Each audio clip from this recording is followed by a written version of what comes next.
Good evening once again, Charlie Cradville, New Brunswick Today. I wanted to follow up on that company we just talked about, AECOM, and draw your attention to a news article published by NJ Advanced Media, NJ.com. It's called "NJ was once heralded for its tough pay-to-play laws, not anymore." And I wanted to read just an excerpt of the article that really jumped out at me, gave me cause for concern. So this is related to a state law called the Elections Transparency Act that basically overhauled the entire pay-to-play regulatory system for New Jersey. And so, quote, "With the new law, more than 150 contractors or their executives contributed in 2023 to political parties. ... The biggest beneficiary was the Middlesex County Democratic Organization, which got more than $280,000 from contractors. That included the largest check, a $50,000 contribution from AECOM, a Fortune 500 engineering firm based in Dallas, Texas. Campaign finance reports show the company made the donation on November 3rd.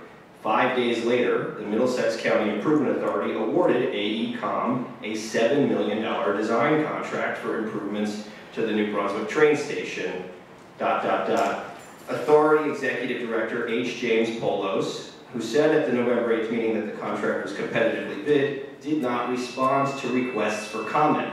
Neither did the board's chairman, James P. Nolan, nor Kevin McCabe, the leader of the County Democratic Organization.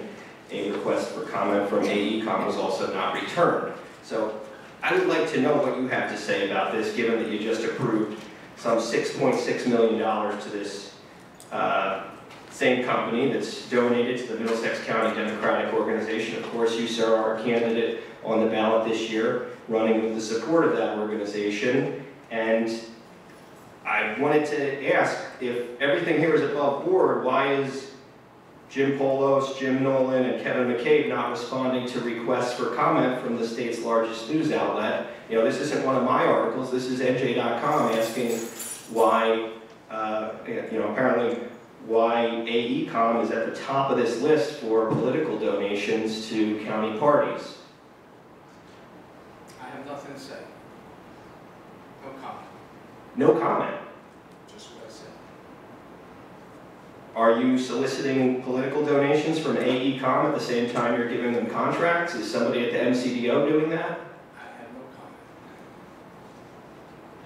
Do you think this is a good look for the officials that are involved in these multi-million-dollar contract awards to not respond like you're doing now? Is that a good look for the Democratic Organization or the MCIA or this board?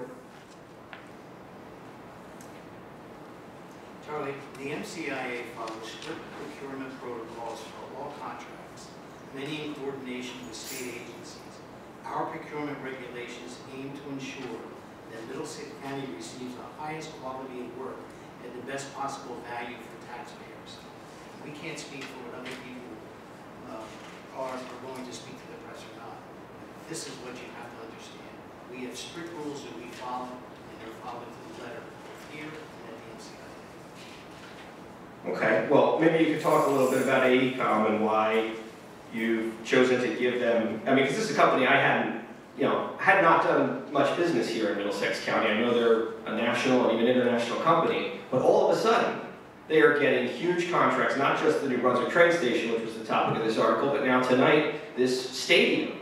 They're apparently in the driver's seat, in a key planning position, making more millions and millions of taxpayer dollars for this stadium that is, you know, your pet project. Why'd you select AECOM? What factors led you to pick them for this?